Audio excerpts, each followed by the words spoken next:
So, you want to save the world with clean energy? Make money doing it? Confused about the economic and technical realities of residential and commercial solar, batteries, heat pumps, EVs? Want the real-world scoop on new energy technologies, not manufacturer hype? Then tune in to the Weekly Energy Show, hosted by Barry Cinnamon. Insights from Barry's 40-plus years in the solar and energy industry will help you understand the future ways we'll generate and consume energy. And now, here's Barry. Welcome to this week's Energy Show. Now, all the clean energy tax credits have been eliminated in the proposed reconciliation bill from Congress, that big, beautiful bill. For consumers, that means that costs will go up 30% for anyone who completes their solar system after December 31st, 2025. Now, with today's solar tax credit, simple solar and battery systems, just simple system, cost about $20,000 after the tax credit. But on January 1st, 2026, any system that's completed on or after that date without the solar tax credit, that price will go up by $9,000 to almost $30,000. It's a 1/3 increase in the cost of a solar system almost. So to get installed by the end of the year, I mean, I know it's only we're still in June, but you got to get started right now because it's going to get super busy towards the end of the year, and there's a lot that needs to go right. I was kind of amused when I took a look at this quote on X from Elon Musk. I mean, Elon Musk's come to his senses on energy tax credits. Actually, I think he always had his senses, but he lost them when he got very, very involved with the Trump presidential campaign and his work on Doge. So recently Elon Musk criticized the Republicans' big, beautiful bill, or BBBB, for gutting clean energy tax credits. Specifically, he said that abruptly ending the energy tax credits would threaten America's energy independence and the reliability of our grid. That is spot on. And I'd also like to add that it's going to dramatically increase home electricity costs. Now, I'm an optimist. Otherwise, I wouldn't be in the solar energy business for very long. I've been following the details of the deliberations in Congress on this big, beautiful bill, since they started talking. So kind of looking at it realistically, Congress has three goals. The three biggest goals, based on what the White House wants to do, is extend the tax cuts, reduce the deficit, and preserve Medicaid. Unfortunately, most Republicans in Congress say they hate clean energy credits. They're opposed to them. There's a few that like it, or there may be a few more, but they don't want to talk about it.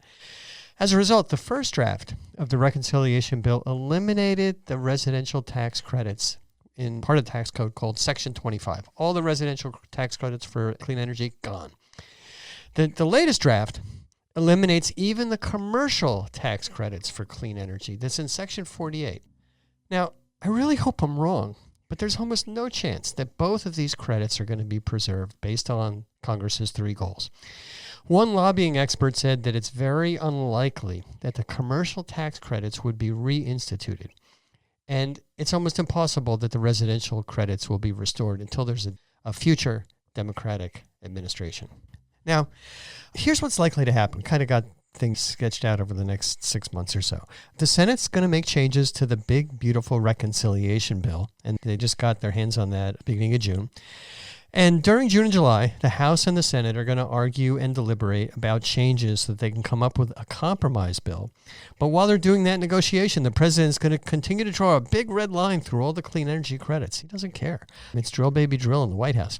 The Republicans will fall into line. Otherwise, they'll be attacked by the president. That's the way things are. The president has an enormous amount of control over both the House and, to a limited degree, the Senate, because he will go after our representatives and senators who are not doing exactly what the president wants. And as a result of these, quote, deliberations, unquote, there'll be a compromise bill. It's going to be finalized in August, maybe as late as September, and that's not going to have solar tax credits for homes. And what's going to happen the moment that is kind of set in stone, maybe August or September, people who were still thinking about solar or batteries for their home are going to say, I got to do it right now. But it very likely going to be too late. By September, there may not be enough time to get most systems installed by the end of 2025. Yeah, maybe a really simple system on a simple roof with, one easy to install battery, but complicated house, big house, panel upgrades, service upgrades, complicated battery layout, a lot of roof segments. there's just not going to be enough time for these complicated systems. I mean, even things like ground mounts and above ground or underground service entrance upgrades, not going to be enough time. So if you're thinking about solar and battery for your home, here's what you got to do. You got to get quotes from installers, reputable installers with good reputations very quickly, and get a contract signed so you can get into their installation crew, because good installers are already getting backed up through middle to the end of the summer. And that installer then needs to complete the engineering and get a building permit so they're ready to do the installation and make sure that they can get the equipment from their distributor or directly from the manufacturer. The installer is going to schedule that job, and that job's going to get scheduled in the fall or early winter. That's the busiest time of the year because historically everybody wants to get things done by the end of the year. But now there's a huge reason to get it installed by the end of the year because that tax credit is going to be gone on January 1st. When the installer finishes the system, it's not the end. They also need to get a local building inspection, and depending on the jurisdiction, maybe also utility approval. So the schedule is really pretty tight. I've been through these end-of-the-year rushes before. Candidly, it's good for short-term business for solar contractors and installers. We already know that 2026 is going to be a slow year, so the smart installers are already saying, hey, let's generate as much revenue as we can this year because the beginning of next year is going to be kind of slow. The thing is, Q3 and Q4 are going to be enormously busy for good installers. And here's what's happening. From an installer standpoint, they're faced with 5 big end-of-year challenges. First, from a product standpoint, there's likely going to be shortages of popular batteries and solar panels because of this end-of-year rush. Experienced installers order equipment as soon as the job is sold. That's what we do. As soon as we sell a job, we make sure that we can get the equipment in a few months when we're going to do the installation. The other thing that's weird, just realize about this, there may be plenty of batteries or maybe certain solar panels are going to be available, but inevitably what happens, there's one piece of the system, maybe it's a meter collar, maybe it's a certain kind of circuit breaker, there's going to be a shortage. And candidly, these tariffs are not making life any easier to get a lot of these little parts and supplies. So there's going to be product delays. Second, the utilities are always going to delay things. Candidly, utilities regard solar and batteries as direct competitors to their expensive electricity. I've been through this so many times. PG&E and other California utilities, they will not staff up for any kind of rush that consumers and installers experience. They're happy to let these things drag on. You look at it from a utility standpoint, the moment a homeowner puts solar in, they're going to save $500 a month. That's $6,000 a year. Why is the utility going to be in a hurry to lose that revenue? They want to keep that revenue as long as possible, so they're incentivized to drag out the final interconnections. And then third, from a city building department standpoint, many cities have complicated solar and battery permitting procedures. Now, some cities, like San Jose, you can get a permit very, very quickly. Other cities take like 2 or 3 months to get a permit. They just have many, many steps to go through. And that delays the system. If you're in one of those cities, an installer may say, hey, I'm going to take your project, but they could find out if they're not really experienced, they can't get the permit in time to do the installation by the end of the year. Now, fourth, we have bad weather in November, December, especially in December here in California and elsewhere in the country. There's bad weather in November, December. And you can't install solar when it's raining or snowing. So that's going to delay jobs inevitably. And you have holidays like Thanksgiving and Christmas that typically are going to slow things down. People don't want to do installations then, and sometimes the crews are taking some time off. So you have weather and holidays kind of in the way. And fifth, this is the wild card, there's going to probably be more government policy changes.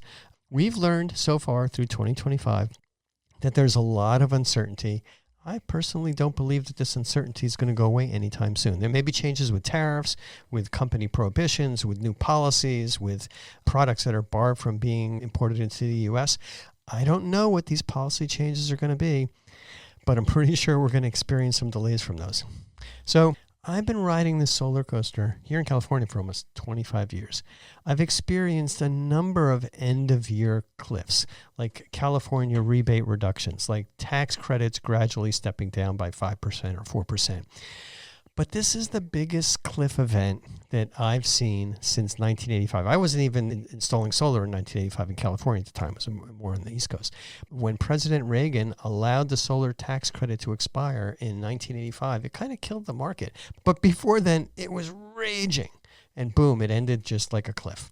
So bottom line, expect the busiest end-of-year installation schedule for solar for contractors this year. So here's my advice.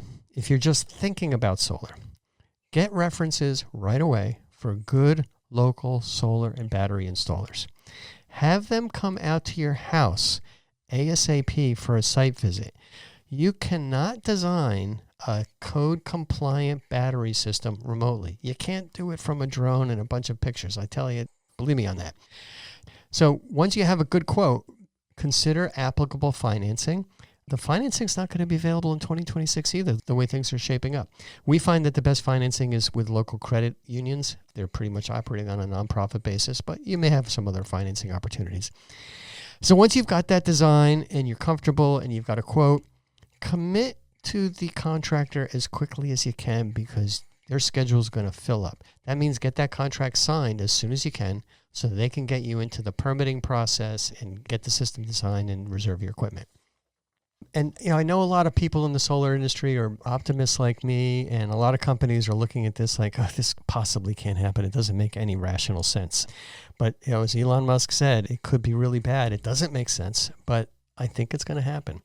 So it's a long shot bet that the tax credits will be extended.